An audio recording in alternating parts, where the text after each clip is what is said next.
Hola oyentes de Radio Sefrat, volvemos a encontrarnos como cada semana en las edades del totalitarismo de la mano del historiador Ricardo López Gotti. ¿Qué tal, Ricardo? Hola Jorge, ¿cómo estás?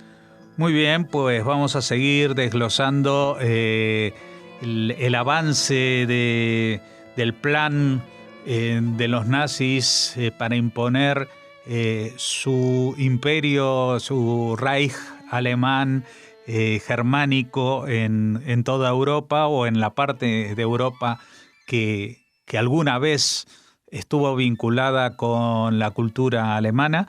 Justamente debemos hablar de eso, de los planes de arianización, como le llamaron, del espacio vital, otro concepto acuñado por ellos en el este de Europa, ¿no? Así es. Como vimos ya en varios capítulos anteriores, la idea del espacio vital es central para entender todo el totalitarismo nazi, porque por un lado estaba la idea de la pureza racial y por el otro lado la del espacio vital. Es decir, esa raza aria pura tenía que tener un espacio geográfico suficiente para poder desarrollarse y llegar a su completa vitalidad. Recordemos que en la Primera Guerra Mundial Alemania pierde territorios, pero bueno, la idea del espacio vital era mucho más amplia que la recuperación de esos espacios perdidos en la guerra. Es decir, estamos hablando de gran parte de lo que era la Unión Soviética, sobre todo la Rusia europea, Ucrania, Bielorrusia, los países bálticos, es decir, territorios que en ningún momento ni fueron parte del Imperio Alemán o del Imperio Austrohúngaro. Esto significaba, por un lado, que la Operación Barbarroja, que comienza en junio de 1941, tenía un objetivo militar, claro, que era derrotar al ejército soviético, pero también había un objetivo ideológico, que era el que implementaban las SS. Entonces, ya cuando comienza la invasión a la Unión Soviética, se comienza a desplegar un plan que se conocía como Plan General del Este. Y este significaba el exterminio de los judíos en la Unión Soviética, el exterminio de los gitanos, el exterminio de todas las personas con discapacidad o problemas psiquiátricos que fueran encontrando, la expulsión de millones de personas de ese territorio, el exterminio de por lo menos 30 millones de personas eslavas y, una cantidad todavía no determinada, porque ellos iban avanzando e iban implementando estas políticas sobre la marcha, una cantidad que estimaban que podían ser retenidos en forma de esclavos para los trabajos manuales más duros. Entonces, como comienza toda esta invasión, la idea es ir poblando a medida que avanzaban. Siempre hay que tener en cuenta en que cuando comienza esta invasión a la Unión Soviética, tenían un gran optimismo sobre cómo iba a ser y la velocidad con que iban a poder conquistar estos territorios en el este. Lo cierto es que va a ser una guerra muy difícil para los alemanes, ya lo hemos mencionado, pero 8 de cada 10 soldados alemanes, 8 soldados alemanes mueren en el frente oriental. Es decir, que el grueso de la guerra alemana va a estar en la Unión Soviética con este objetivo del espacio vital. Y para esto, ¿quiénes eran primero los ideólogos de esta idea del espacio vital y de la arianización de los territorios del este? Uno va a ser Alfred Rosenberg, que era uno de los principales ideólogos del nazismo ya, mucho antes de que formara el partido nazi. Ya él viene de la Sociedad de Thule, de la cual ya hemos conversado hace tiempo. Otro era Heinrich Himmler, el líder de las SS, y en especial quiero mencionar a alguien que estaba a cargo de lo que se llamaba la Oficina para la Raza y el Reasentamiento, que era Richard Bartel Darré. Darré nació en Buenos Aires, pero muy pequeño se fue a vivir a Alemania y allá hizo su carrera universitaria, sus estudios secundarios, y se recibió de agrónomo, y en 1933 va a ser ministro de Agricultura y luego también va a ser el encargado de esta oficina. Y es una figura clave porque justamente una de las principales ideas del espacio vital es que los arios tenían que vivir en aldeas agrícolas, porque las ciudades eran impuras, porque las ciudades perjudicaban el desarrollo físico, y que entonces los arios tenían que vivir en grandes comunidades agrícolas, que el trabajo pesado lo iban a hacer estos esclavos de raíces eslavas, ¿no? Estos tres personajes no necesariamente se llevaban bien entre sí, de hecho había una gran competencia entre Rosenberg y Himmler, a ver quién era más criminal de los dos, ¿no? Y quién era más antisemita, pero una de las principales ideas que van a comenzar a implementar es la de llevar colonos.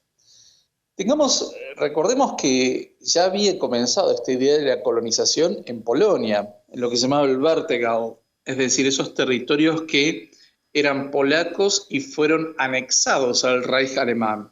Y ahí se llevó adelante una política de purificación racial, de arenización y de colonización agrícola. Bueno, ese fue un primer laboratorio experimental sobre qué se iba a hacer luego en la Unión Soviética. Y muchos de esos colonos agrícolas van a ser llevados a Ucrania, Bielorrusia, para establecerse. El tema es que era muy difícil de defender estas colonias, que había pocas, muy pocas, fueron muy pocos los colonos que llegaron a ir, pero era muy difícil porque, digamos, el objetivo central de la guerra aún no se había cumplido, que era el de derrotar a la Unión Soviética, pero también se involucró a otras naciones en este proyecto. Y para esto, como la idea que se había desarrollado, los nazis tenían como una serie de ideas bastante generales, ¿no? Una era la idea de la Volksgemeinschaft, es decir, la comunidad que trascendía el Reich alemán, la comunidad alemana que trascendía el Reich alemán, es decir, que la Volksgemeinschaft incluía a los alemanes fuera del Reich, pero para expandir esta idea del imperio germánico, también desarrollar la idea de la Blutsgemeinschaft, es decir, la comunidad de sangre. Y acá incluía a los nórdicos, a los daneses, los holandeses, los belgas, para que también formaran parte del esfuerzo bélico. En la Unión Soviética llegaron a combatir del lado alemán 30.000 soldados holandeses, 10.000 soldados flamencos de Bélgica y 5.000 soldados noruegos, todos ellos bajo la órbita de las SS, no del ejército alemán. Es decir, que se formaron SS de estas distintas nacionalidades.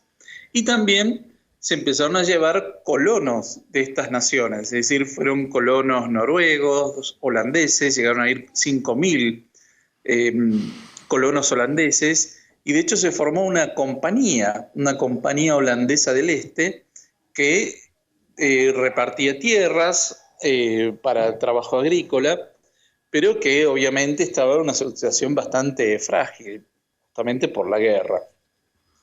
Y la idea de Darré, sobre todo, era que los noruegos, siempre había una idea de que los noruegos eran incluso racialmente superiores a los alemanes por su grado de pureza, y que los noruegos tenían que ser aquellos que en el futuro, una vez que se consolidara el espacio vital, fueran los que habitaran en las zonas fronterizas, sobre todo en los montes Urales.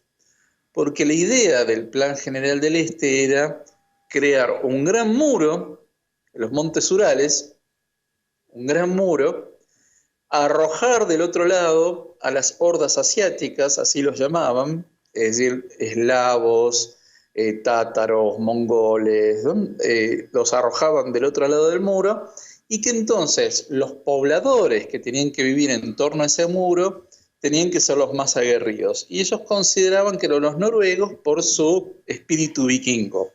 Bueno, habían pasado 1000 años, ¿no?, de los vikingos, pero como para tener una idea del grado de alienación mental que tenía esta gente, que que creía eso. Y por otro lado, también se le daba un papel muy importante en esta colonización futura a los oficiales de las SS. De hecho, había una política para que ellos tuvieran muchos hijos y a los oficiales de las SS quería que ellos y sus familias también se asentaran en estos territorios para poder arianizarlos. ¿Qué pasaba con la población eslava?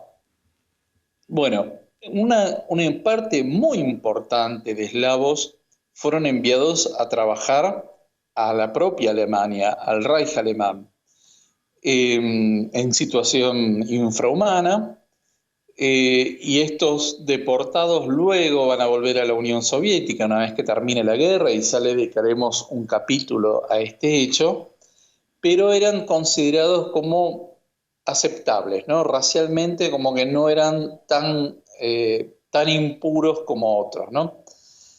Y también, digamos, esto hay que tener en cuenta, había muchos eslavos, no eran pocos, que combatieron al servicio de la Alemania nazi, sobre todo en Ucrania, y una pequeña fracción del antiguo ejército blanco que estaba en el exilio y vivía en Alemania, también participaron en esto.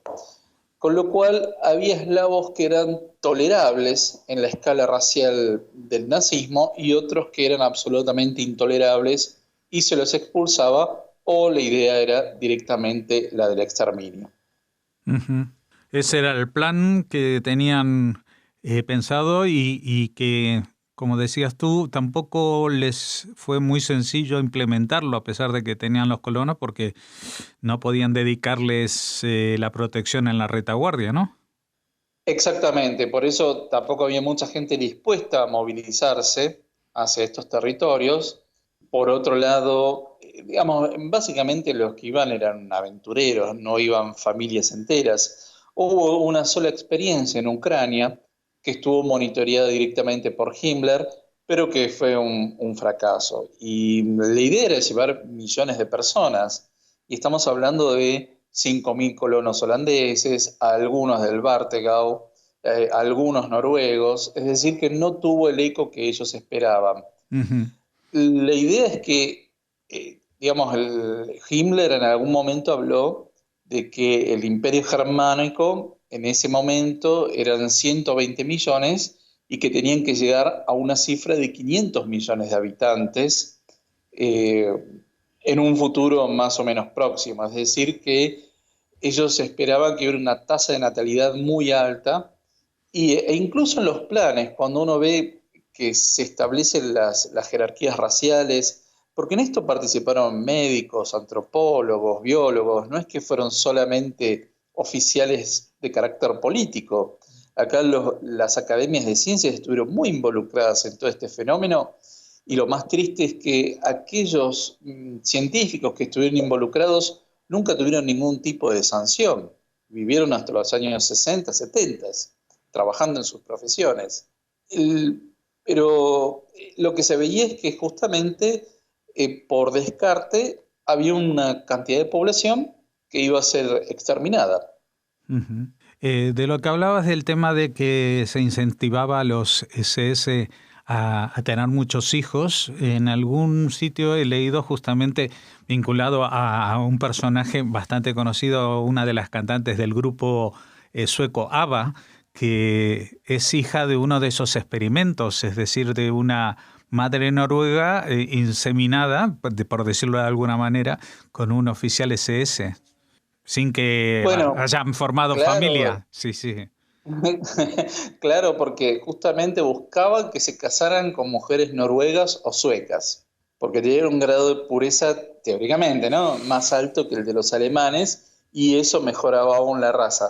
No sabía de ese caso, pero es muy interesante. Sí, sí, sí. Es un caso que hace unos años trascendió, que ella contó esa historia. Nada, seguiremos recorriendo estas fases, estas edades del totalitarismo que asoló Europa en el siglo XX especialmente, y centrados en esta época en donde ya todas las cartas están sobre la mesa, ¿no? Ya se ha producido esta invasión hacia el este y todos los planes han quedado al descubierto y algunos incluso van a ser implementados con mayor fuerza, como el tema de la llamada solución final para los judíos. Seguramente aportaremos eso dentro de poco. Muchas gracias, Ricardo, por esta entrega y por todas las que hemos hecho y por las que nos quedan por recorrer. Muchísimas gracias.